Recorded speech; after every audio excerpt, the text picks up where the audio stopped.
Okay, so here is the flesh tone mixing demo. The first thing you need to have, make sure you have these specific paints.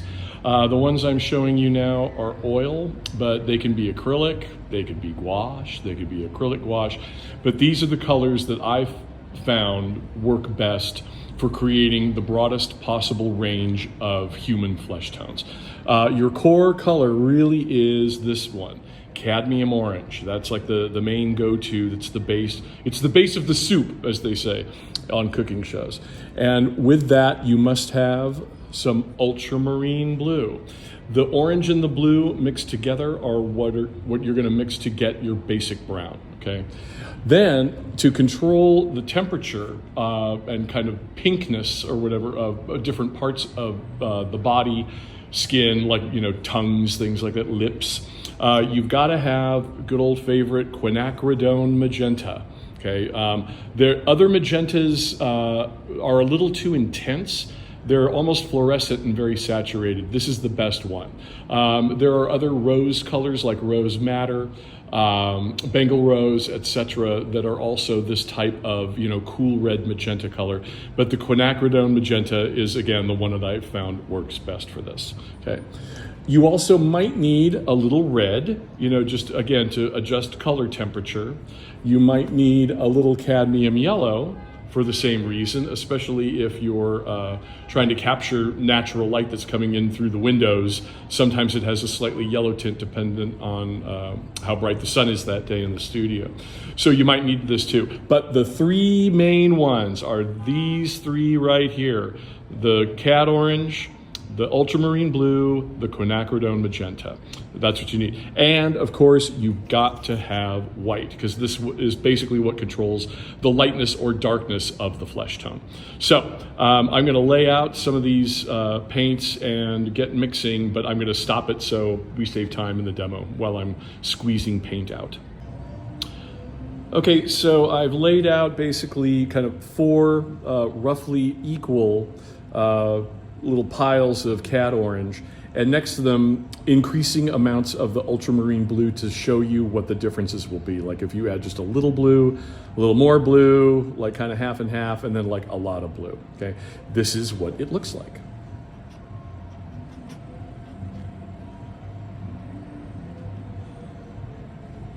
So here you're getting a nice orange brown, okay, with a little more blue. It's a little bit darker.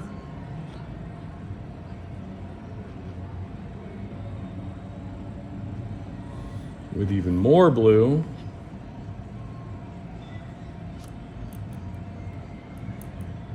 Gets even darker. And actually at this point what I'm going to do is just add a little bit of this orange into the blue to show you just how dark it can get.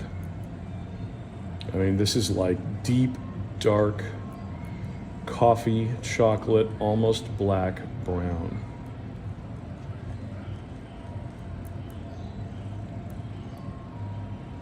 So that's the range, okay? That's your basic brown, that's your starting point, depending on what your flesh tone is. Then what you want to do is modify that somehow by lightening it up, okay? And at some point you're going to want to add some of the Quinacridone Magenta, so otherwise everybody ends up looking like Oompa Loompas. It's like everything's too orange. So what I'm going to do is just kind of create the two extremes.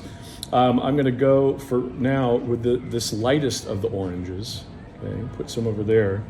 I'm going to add a bunch of white to it.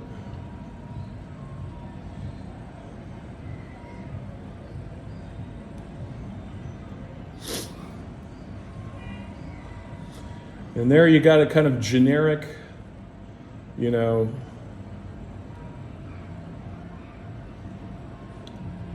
classic anime, light skin, white guy kind of flesh tone, right?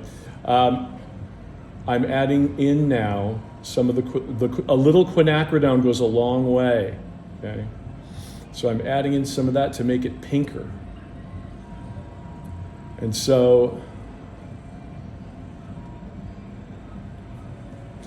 this is, when I add even more white, This is closer to the flesh tone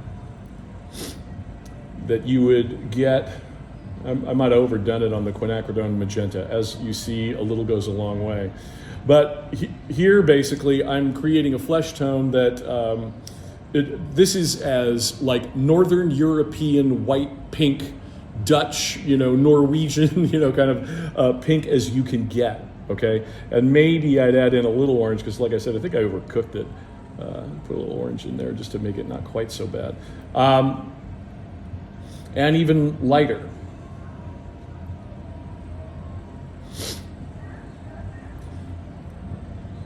Personal anecdote, my ex-wife married a guy from England, and this is like what he looked like. And we called him Baby Huey. We made fun of him for his completely pale skin. Anyway, so now, and this would be, on its own, someone with really dark, either African, Aboriginal, anyone with really, really dark skin. This is like Nina Simone, like really, really dark skin. In fact, it's so dark, I'll add a little more orange in there. Okay. And of course, if there's light shining on your skin, right, it's gonna be lighter. You're gonna add some white to it, right?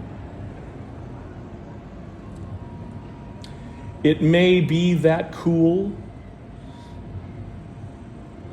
if the skin is illuminated like that, or you might, again, to warm things up, just put a little orange back in there, and that keeps it from getting too blue.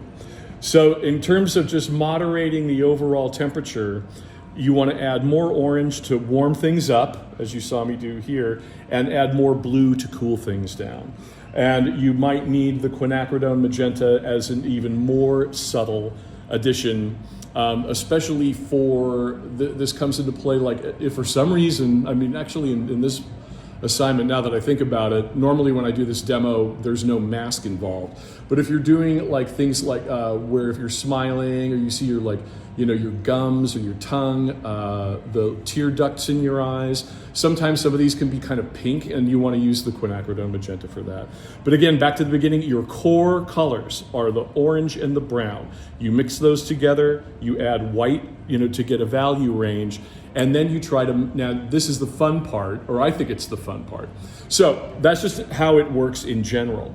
Obviously, each of you is trying to create a flesh tone that matches your own. And so, like my approach when I'm doing self-portraits is, it's like I do literally the direct approach. I mix the paint and try to match it to my skin tone by taking the palette knife and putting it on my head. And I will show you this in a minute. And so basically I've got a mirror here, it has a silk screen thing on it. There I am. Hello. And so I'm gonna look at myself and try to match the color. And then when I think I'm pretty close, I will come back and show you that I painted it on my forehead. And if it looks like it's close, like it's not too light, it's not too dark, it's not too warm, it's not too cool, it's not too pink, it's not too orange, then that's my base color. And then I go back to the palette, mix up a good amount of that, and then that's where I start. And I add white for the highlights, I add, blues or darker browns for the shadows. If I think there's some red reflection or yellow reflection, as I mentioned, you've got the red and yellow here, and that's basically how it works. And you just experiment until it looks right. So I'm going to stop the camera, mix up my own flesh tone, and then come back. Okay, and we're back. And I tried a couple of different mixtures. Frankly, it's a little faster for me because I've done self-portraits before, so I kind of know what my flesh tone is basically. But even now, it's like, you don't get it right the first time, so don't expect that to happen. This is what it ended up looking like. Okay, this is what my flesh tone ended up matching best. When you see it down here on the palette paper, to me it looks pretty red. And I look at that and go, wow, is my skin really that red? My face is that red? And it is kind of red. And so but when it's surrounded by white, it really, how shall I put this, exaggerates the effect. So I painted 3 patches. Hopefully you can see it on the video. It looked relatively clear to me. But one patch ended up looking too orange. Then I overcorrected it and made it too magenta. And then the third one, it's not perfect, but it's pretty close. And here it is. Hang on, let me switch the thing. Oh, it won't let me do that. Okay, so I need to switch the camera, hang on. And here you see the danger of painting on your face. I got like blue on my eyelids. Like, oops, I have no idea how that happened. But if you look here, so on this side here, things look a little too brown, like a little too orange. On this side, things look way too pink. That's another little patch right here. So there's 3 patches. Kind of the browner patch, the more too light, too much white, too much pink patch. And then this one on top. So that actually is oil paint. And it's as you can see, it's a pretty close match. It's not maybe exact, but it's close enough to get started on a self-portrait. And then obviously just looking at this image in the video, on this side I can see these, highlights. So I need to add a lot of white for those highlights. And in the shadows down here, it's going to be like, redder, maybe like a little darker, browner. There's more highlights on this side. So I need to adjust my lights and darks and my shadows and things. Like these shadows here, these are much cooler, they look bluer, so just experiment with that. But I start off by getting that core basic color. And now that I know what it looks like, I can mix up larger batches of it. If you're doing this with oil, hang on, let me show you. I'm gonna switch back to the other camera. Okay, so once you're satisfied, once you are satisfied with your color, what I do to save them is put them in salsa cups.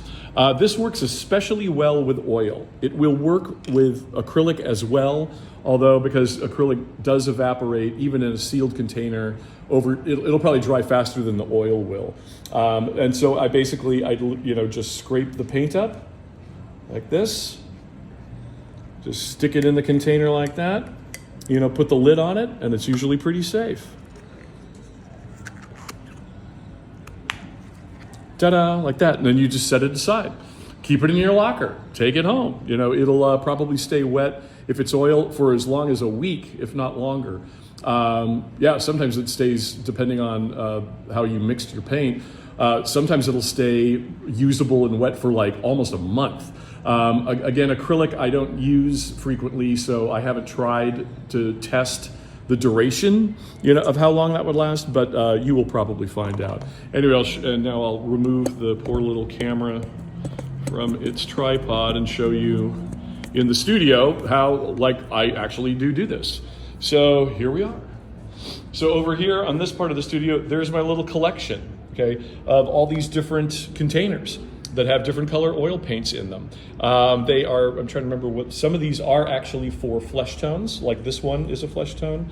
I was doing a group portrait, not me. This is a sky color that I'm working on. I'm trying to remember what painting these were for. Oh yeah, this was for, I did a self-portrait where I'm wearing a red shirt, and that was for the shirt. This is just a basic white. This is some yellows that I was using for flowers and things. So I just keep all this stuff around, it's great. And hey, why not? In case you wanted to know what the studio looked like, here's what the studio looks like. So I'm in, as you can see, we're downtown. It's kind of cool. Great view out our window. Yeah, there's the downtown skyline. We're in the northwest corner of the building. It's pretty nice.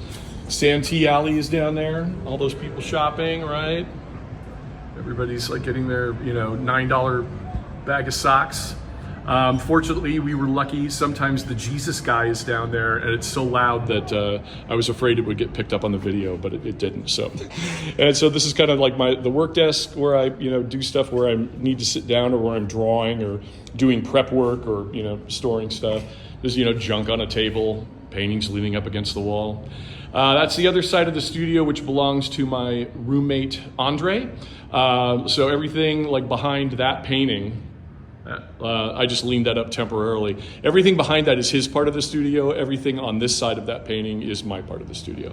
So I've got my fan, as you all should in a studio if you're working with oil paint, right? make sure that the fan, it's not going today because it's kind of cold and the windows are open anyway.